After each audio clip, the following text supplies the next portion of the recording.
시작 기도를 그래도 하고 출발했으면 합니다. 괜찮죠? 네.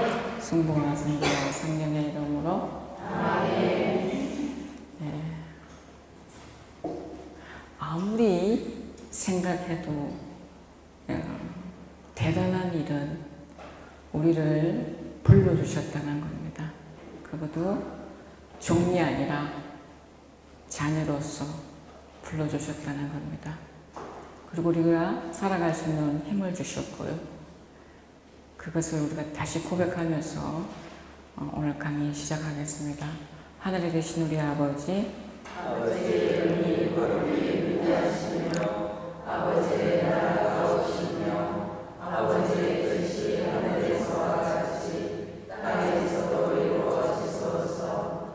오늘 저희에게 일용할 양식을 주시고 저희에게 잘못한 일을 저희가 용서하오니 저희 죄를 용서하시고 저희를 유혹에 빠지지 않게 하시고 악에서 구하소서. 아멘. 성부와 성자와 성령의 이름으로 아멘. 예. 여러분이 신비라는 얘기 많이 들어보셨죠? 신비.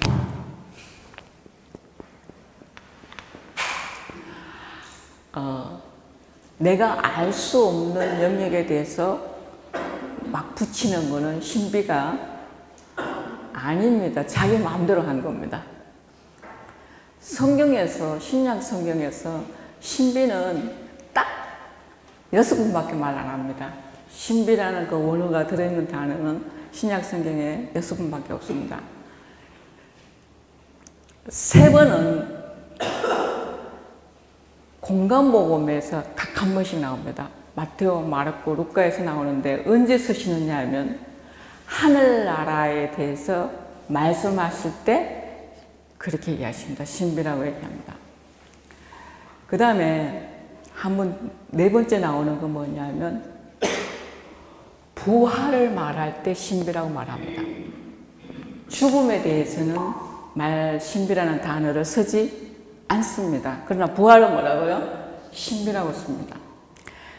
5번째 어디서 쓰느냐 하면 오늘 2번째 시간에 강의하게 될 에페소서 5장에서 그리스도와 교회의 관계와 한 남자와 한 여자가 만나는 혼인의 관계를 신비라고 말합니다. 6번째는 묵시록에 나옵니다. 그 이에는 신비라는 단어를 쓰지 않아요. 그러니까 오늘 강의는 첫째 시간은 또 신비에 대한 얘기고 2번째 시간은 또 신비에 대한 얘기입니다. 그러면 어떤 경우에 신비라는 단어를 쓸 수 있느냐? 인간의 지성으로서 어느 정도는 파악이 되는데 그 넘어선에 대해서는 파악이 되지 않는 경우입니다. 영 모르는 게 아니고 뭐라고요? 어느 정도 파악은 되는데 그 이외의 선에서 완전하게 명료하게 파악되지 않는 영역이 있습니다. 그 다음에 2번째 조건이 더 중요합니다. 신비는 있다가 없어지는 것을 신비라고 붙일 수 없습니다. 한 번 있는데 영원히 있을 경우에만 가능하게 신비라고 쓸 수 있습니다. 내가 다 만져지고 채워지고 직감할 수 없더라도 그 별개로 영원히 머무를 수 있는 것, 영원한 존재로 머무를 수 있을 때에만 우리가 신비라는 단어를 씁니다. 그러니까 오늘 강의는 구름 잡는 얘기가 전혀 아니라는 얘기입니다. 이 신비 단어가 왜 이렇게 중요하게 언급되느냐 하면 여러분이 신앙생활을 하면 무슨 생활을 한다고 얘기해요? 영성생활이라는 얘기를 써요. 신비는 영성생활하고 굉장하게 밀접하게 고리되어 있습니다. 여러분이 신앙생활을 하는 것을 타자가 다 이해할 수가 없어요. 왜? 이거와 연결되어 있기 때문에. 그러나 이것을 사는 사람은 뭐라고요? 이 세계를 이해할 수 있는 거죠. 제가 죽음은 신비가 아니다. 이건 사건이에요. 죽음은 신비가 아니고 이 죽음은 뭐와 연결이 되어 있냐면 부활하고 연결이 되어 있는 거예요. 부활의 신비를 살려면 반드시 거쳐야 하는 게 있는데 그게 뭐라고요? 죽음입니다. 그럼 내가 죽지 않겠다는 얘기, 내가 죽지 않겠다는 얘기는 다른 말로 하면 내가 부활의 신비를 살지 않겠다는 얘기입니다. 그래서 죽음은 죽음의 끝이 아니고 부활로 연결되어 있고, 그래서 여기에 뭐가 있냐 하면 완성이라는 거예요. 그래서 여러분이 오늘 매일매일 살아가는 삶은 우리 어르신들이 얼마나 힘들었으면 전쟁이라고 말했습니다. 그죠?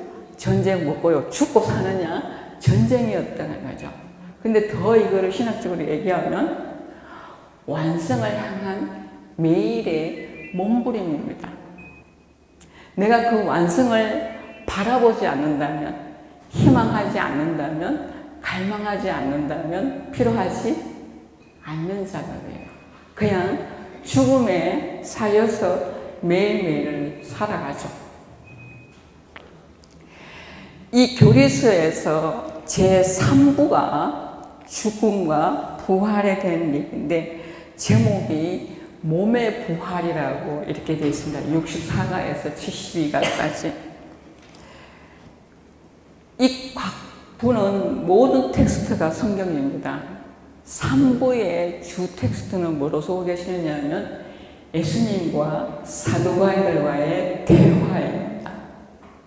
그 다음에 고린도전서 15장이 두 번째 주제로 들어갑니다. 이유는 예수님이 당신이 살아계실 동안에는 죽음과 부활을 완전히 당신이 살아계셨기 때문에 설명 덜 된 것들이 바오로가 15장에서 얘기를 합니다. 공간복음에서 사도와의 대화는 공간복음 3군데 다 나오는데 우리 신자들이 읽을 때는 비슷비슷한 줄 아시는데 안 비슷합니다. 세밀하게 조금씩 다른 파트를 얘기하고 있습니다. 그래서 부활 전체를 여러분이 꾸미시려면 공간복음 3개하고 고린도전서 15장을 같이 묵상하시면 그려낼 수 있습니다. 사도바이가 예수님께 와서 던지는 질문이 뭐예요? 어떤 사람이 있었는데 7형제가 있었는데 이 여자는 7번 결혼하고 나면 부활 때 누구의 아내가 되겠습니까? 이런 질문이에요. 여러분이 잘 아시다시피 사도가이는 부활을 인정하지 않는 사람들이 이 7 남편의 얘기는 사도가이들이 사용하는 문장이 아니고 바리사이들이 시의 중요성을 얘기하는 거예요. 시의 중요성. 이 바리사이들한테는 시라는 것은 굉장히 중요합니다. 왜냐하면 구약 시대에 구원은 누구를 통해서 이루어지는 거예요? 시를 통해서 이루어집니다. 시. 그래서 내가 그 후손에, 아브라함의 후손에 들어가느냐 못 들어가느냐가 여러분이 창세기 38장 같은 경우에는 그 타마르하고 시아버지 유다 관계 얘기할 때 그는 불륜의 관계를 설명하는 게 아니고 시가 그만큼 중요하다는 얘기예요. 근데 이 시가 신약에 내려오면 하느님 나라에 비유할 때 쓰는데 그 시는 뭐냐면 인간의 영과 육이 만나서 낳는 시가 아니고 말씀을 만나서 낳느냐 안 낳느냐예요. 말씀의 시로 변화하는 거예요. 그래서 농담 삼아 저희들이 예수님이 결혼을 못한 거냐 안 한 거냐 이 질문을 해요. 만약에 예수님이 결혼을 했으면 구원의 보편성은 없어집니다. 왜? 시로만 내려와야 되니까. 근데 안 하니까 우리가 뭘 한다고요? 말씀으로 이루어지기 때문에 보편성이 이루어졌고 이 멀리 사는 우리도 뭐라고요? 가능하게 됐다는 얘기입니다. 이 신비에 의해서. 자, 이렇게 돼가지고 그 복음에 사도바이들에는 부활을 믿지 않기 때문에 바리사이들이 말하는 구원의 중요성을 설명하는 그 예화를 들고 와서 예수님께 질문한 건데, 사실은 그 핵심은 뭐냐면 그 민족들은 지금도 법적으로 그렇습니다. 일부 일처제가 아니고 일처다부제예요. 그러니까 한 여자가 여러 남자를 데리고 살 수 있습니다. 지금도 그렇습니다. 그러니까 예수님은 일처다부제도 일부 다처제도 안 된다고 얘기하는 거예요. 한 사람은 뭐라고요? 한 사람과의 관계만 가능하다고 그러니까 그것을 일처다부제를 인정해야 된다는 의미에서 그 얘기를 끌고 온 거죠. 그래서 성경에서는 정확하게 얘기하고 있어요. 예수님께서는 그들의 속내를 아시고 그들이 믿지 않는 부활의 신비를 열어주셨다고 이렇게 되어 있습니다. 여기서 그 세 복은 네 가지 그 본문 내용들을 통해서 세 가지를 추려낼 수가 있습니다. 아주 정확하게. 첫 번째, 인간의 몸은 부활한다예요. 이게 인간 몸이 가진 운명이에요. 피할 수가 없는 거예요. 몸은 부활이다. 몸의 운명은 부활이다.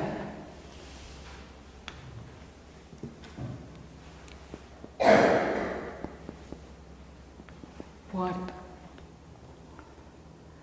이제 부활 후의 모습이 똑같지는 않습니다. 그게 이제 무서운 거죠. 그죠? 두 번째는 뭐냐면, 성경에 들어있는 두 가지 문장이 이제 우리가 자구적으로 불이하는 거예요. 어떤 거냐면, 하나가 뭐냐면, 몸이 부활하면 장가가는 일도 시집가는 일도 없다는 얘기예요. 우리 이제 남자들보다는요, 자매들이 이 문장을 너무 좋아하셔요. 그래서 뭐라고요? 빨리, 이 세상에서 빨리 정리하려고 해요. 빨리. 같은 집에 사는데 부부로 살지 않고 뭐로 사느냐? 동거인으로 사는 거예요. 여기도 되게 많이 계실 거예요. 근데 신비는 저는 밥을 같이 드시더라고요. 밥 같이 먹는다고 부부 되는 거는 아니에요. 동거인, 우리는 혼인성을 산다는 거는 동거인으로 사는 게 아니고 뭐로 산다는 거예요? 부부로 산다. 그래서 제가 어제 얘기했죠. 파출부로서 사는 게 아니라는 거죠. 장가가는 일도 없고 시집가는 일도 없다는 얘기예요.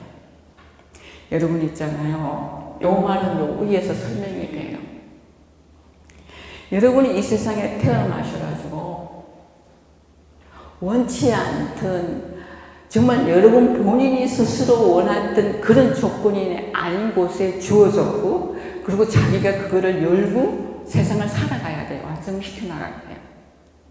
그런데 이 세상에서 60년, 70년, 80년 사는 삶이, 또 어떤 사람은 부부로 만나가 지긋지긋하는 그 부부를 만나서 50년 사는 게 이 세상에서 끝나는 거라면 무슨 의미가 있느냐는 거예요. 이 세상에서 그게 끝나지 않기 때문에 의미가 있는 거예요. 너를 만난 이유가 있는 거예요. 보통 그것을 조금만 더 깊이 생각하면 죽음 후에는 아까 늘 얘기한 게 뭐라고요? 완성이라는 이 단어를 잊지 않으셔야 돼요. 내가 이 세상에서 그 만났던 그 인간이, 제가 조금 나쁘게 표현합니다. 그 인간이 이 세상에서 끝날 인간이 아니라는 얘기입니다. 그래서 오늘 밤부터 시끄러워지겠죠, 그죠? 괴롭죠? 이게 이 세상에서 끝나지 않고 저 세상에 갔을 때만 온전히 완성될 수 있어요. 어떻게? 한 몸으로서, 하나로서. 그렇기 때문에 저 세상에서 다시 제도적으로 혼인해야 할 필요가 없는 거예요.